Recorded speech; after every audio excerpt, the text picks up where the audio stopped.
President Biden welcomed the president of South Korea, Yoon Suk-yeol, to the White House today for a state visit.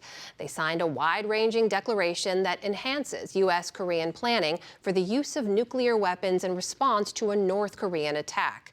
Nick Schifrin has our look at a key alliance and how the administration is responding to South Korean concerns about the U.S. commitment.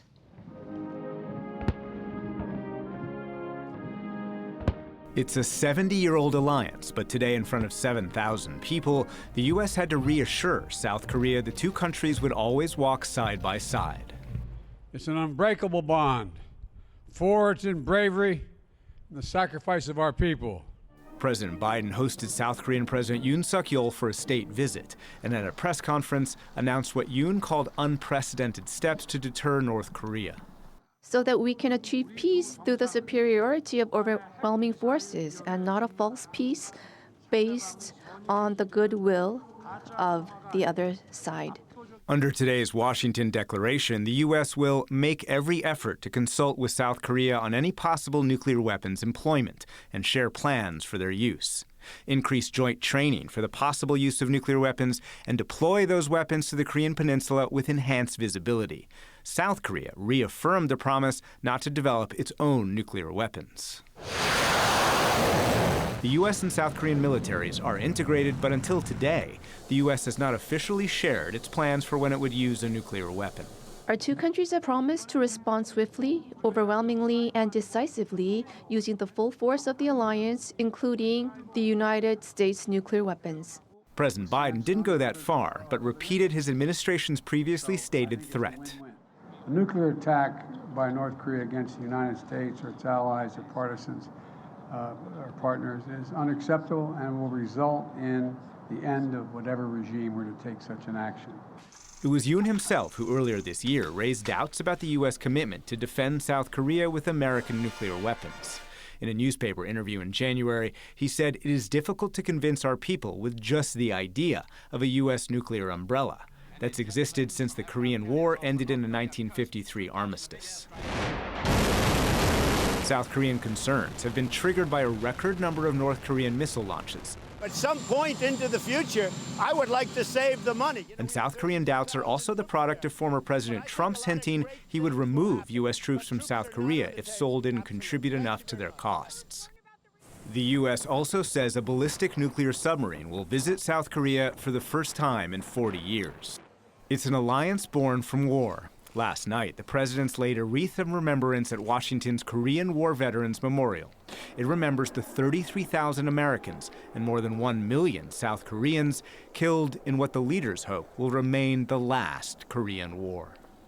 So what will be the practical impact of today's declaration? For that, we turn to Bruce Klingner, who had a 20-year career in the U.S. intelligence community focusing on North Korea. He's now a senior research fellow at the Heritage Foundation. Bruce Klingner, welcome back to the NewsHour. How significant is it that the U.S. has now pledged to consult with South Korea about the possible use of nuclear weapons and share its nuclear plans?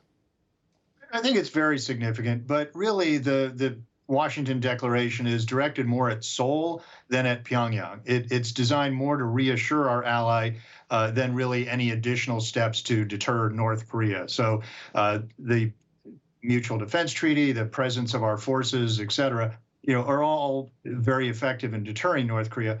But lately, Seoul has been more nervous about our commitment. And it's, as you pointed out, sort of the U.S. election results, as well as North Korea's growing capabilities and the growing doubt that there will be any kind of diplomatic resolution. And just to put a point on it, this reassurance that will occur inside what's being called the Nuclear Consultative Group about U.S. nuclear plans, how much of a change is it from what the U.S. shares with South Korea today? I think it will increase the amount of information that we share with them, as well as increase the involvement by South Korea in discussions and planning, as well as exercises. The details are going to be very sensitive because it's dealing with nuclear weapons. But earlier this year, South Korean officials, both publicly and privately, would said that they are concerned about the viability. But Washington has taken a lot of actions in the last several months. So now when I talk to Korean officials, they say they're much more reassured. They have much less concern about the U.S. viability of the extended deterrence guarantee. So And in the declaration today, South Korea not only affirmed that they would not pursue a nuclear weapons program, but stated quite clearly that they are reassured about the U.S. commitment.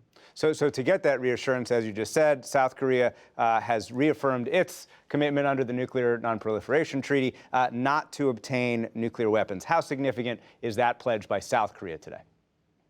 I think it's very significant. There are sort of different lanes in the road in South Korea. There are outside advocates for nuclear weapons by South Korea, and really nothing is going to satisfy them except a full-fledged South Korean nuclear weapons program. In the middle is the public, which people will cite high public approval ratings for an indigenous nuclear weapons program.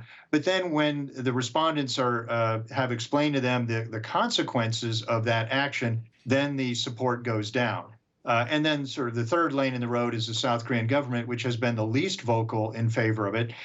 President Yoon has made a few misstatements, which either he or his senior officials sort of quickly walk back. And now they're publicly saying that they're feeling very reassured. As we noted, South Korean officials have, of course, been very concerned about North Korea's advancements in terms of its nuclear and missile technology and, as we noted, some of President Trump's rhetoric. You travel there often. Do you believe South Koreans, both the people and the government, are also worried if Trump or some other isolationist president were elected next year? Very much so. In my engagement in Seoul and Tokyo with senior officials, they do point out they're very concerned if a U.S. isolationist president is elected in 2024, that president could resume the threats to reduce or remove U.S. forces, either over cost disputes or wanting to sort of reduce our exposure to enemies overseas. So North Korea does now have the capability of hitting the continental U.S. with nuclear weapons. And that has led some in South Korea to say, would we really trade Seattle for Seoul? Would we really risk an attack on U.S. cities in defense of our Asian allies?